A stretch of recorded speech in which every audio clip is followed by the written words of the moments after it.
વરસાદ ખાબક્યો હતો। ભારે વરસાદને પગલે તાલુકાના જળાશયોમાં પાણીની આવકમાં વધારો થયો છે। નદીઓમાં પૂર આવતા રસ્તા પર પાણી ફરી વળ્યા છે। પાણી ભરાતા વાહન વ્યવહાર પણ ઠપ થયો હતો। રાજ્યભરમાં વરસાદી માહોલ જામ્યો છે। ગીર ગઢડામાં 4 કલાકમાં 4 ઇંચ કરતા પણ વધારે વરસાદ ખાબક્યો હતો। ભારે વરસાદને પગલે તાલુકાના જળાશયોમાં પાણીની ભારે આવક થઈ છે। નદીઓમાં પૂર આવતા રસ્તા પર પાણી ફરી વળ્યા છે। પાણી ભરાઈ જવાથી વાહન વ્યવહાર પણ ઠપ થયો હતો। સૌરાષ્ટ્રમાં ભારે વરસાદ જોવા મળી રહ્યો છે। ગીર ગઢડાના આ દ્રશ્યો આપ જોઈ રહ્યા છો। ગીર ગઢડામાં 4 કલાકમાં જ 4 ઇંચ કરતા પણ વધારે વરસાદ ખાબક્યો હતો, જેના કારણે રસ્તા પર પાણી વહેતા થયા છે। નીચાણવાળા જેટલા પણ વિસ્તારો છે ત્યાં વરસાદી પાણી ભરાઈ જવાથી સ્થાનિકોને મુશ્કેલી પડી રહી છે। ભારે વરસાદને પગલે તાલુકાના જળાશયોમાં પણ પાણીની આવકમાં વધારો નોંધાયો છે।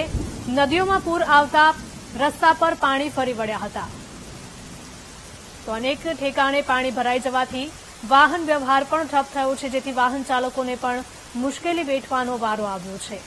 રાજ્યભરમાં વરસાદી માહોલ જોવા મળી રહ્યો છે। ખાસ કરીને દક્ષિણ અને સૌરાષ્ટ્ર ગુજરાતમાં ભારે વરસાદ જોવા મળી રહ્યો છે, જેના કારણે સ્થાનિકોને ભારે હાલાકી ભોગવવાનો વારો આવ્યો છે। ગીર સોમનાથ જિલ્લામાં ભારે વરસાદ વરસી રહ્યો છે। ભારે વરસાદના લીધે ઉનાની મચ્છુંદરી નદીમાં પાણીની આવક થઈ છે। ઉપરવાસનું પાણી નદીમાં આવતા ઘોડાપૂરની સ્થિતિ ઉભી થઈ હતી। જિલ્લામાં સતત ચોથા દિવસે પણ મેઘરાજાની ધમાકેદાર બેટિંગ જોવા મળી રહી છે। તો ગીર સોમનાથ જિલ્લાના આ દ્રશ્યો આપ જોઈ રહ્યા છો કે જ્યાં ભારે વરસાદના કારણે નદીઓ ગાંડીતુર બની હોય તેવા દ્રશ્યો જોવા મળી રહ્યા છે। ભારે વરસાદના લીધે ઉનાની મચ્છુંદરી નદીમાં પાણીની ભરપૂર આવક થઈ છે। ઉપરવાસનું પાણી નદીમાં આવતા ઘોડાપૂરની સ્થિતિ ઉભી થઈ છે। નદીની નજીક ન જવા માટે તંત્ર દ્વારા પણ ખાસ લોકોને સૂચના આપવામાં આવી છે। તો જિલ્લામાં સતત ચોથા દિવસે પણ મેઘરાજાની ધમાકેદાર બેટિંગ, જેના કારણે નીચાણવાળા વિસ્તારોમાં વરસાદી પાણી ઘૂસી ગયા છે। સંવાદદાતા રોહિત જોડાયા છે ફોનલાઈન પર। રોહિત, જણાવશો કે ગીર સોમનાથ જિલ્લામાં ભારે વરસાદ વરસી રહ્યો છે। મચ્છુંદરી નદીમાં પાણીની ભરપૂર આવક થતા ઘોડાપૂર આવ્યું હતું।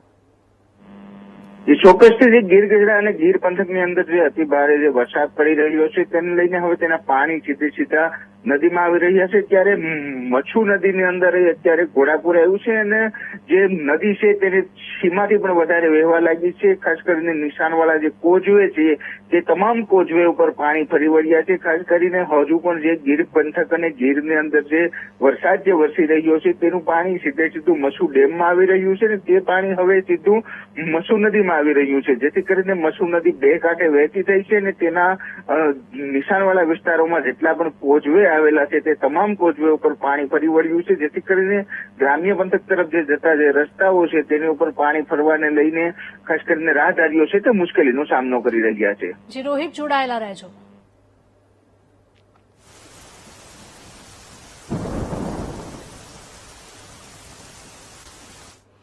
તો ગીર ગઢડામાં વહેલી સવારથી જ અવિરત વરસાદ વરસી રહ્યો છે। ગીરમાં ભારે વરસાદને પગલે બોકડામાં પાણીની આવકમાં વધારો થયો છે। બોકડાનું પાણી રસ્તા પર ફરી વળતા વાહન વ્યવહાર ખોરવાયો છે।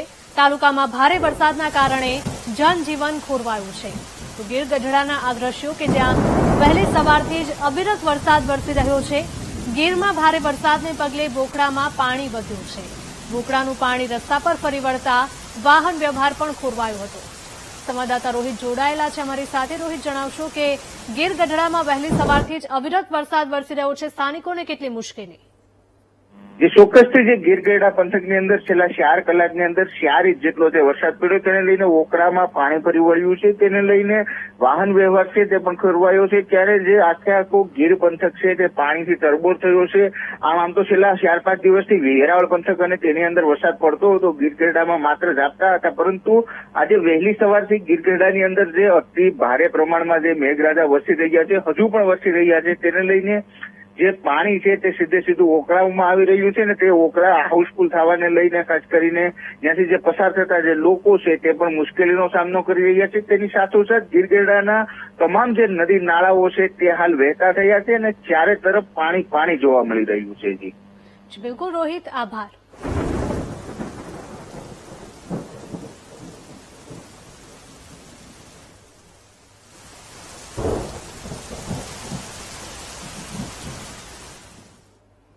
ગીર સોમનાથ જિલ્લામાં સવારથી જ ધોધમાર વરસાદ વરસી રહ્યો છે. ગીર ગઢડા તાલુકામાં 3 કલાકમાં 2.5 ઇંચ વરસાદ વરસ્યો હતો. શાહી નદીમાં ઘોડાપૂર આવતા લો લેવલ બ્રિજ પાણીમાં ગરકાવ થયો છે. પાણી ભરાતા નગલ્લા ગામ સંપર્ક વિહોણું થયું છે. ભારે વરસાદના પગલે રસ્તા પર પાણી વહેતા થયા હતા. વરસાદી પાણી ભરાતા રસ્તા પર નદી જેવા દ્રશ્યો સર્જાયા છે. સતત વરસાદથી લોકોનું બહાર નીકળવું પણ હવે મુશ્કેલ બન્યું છે.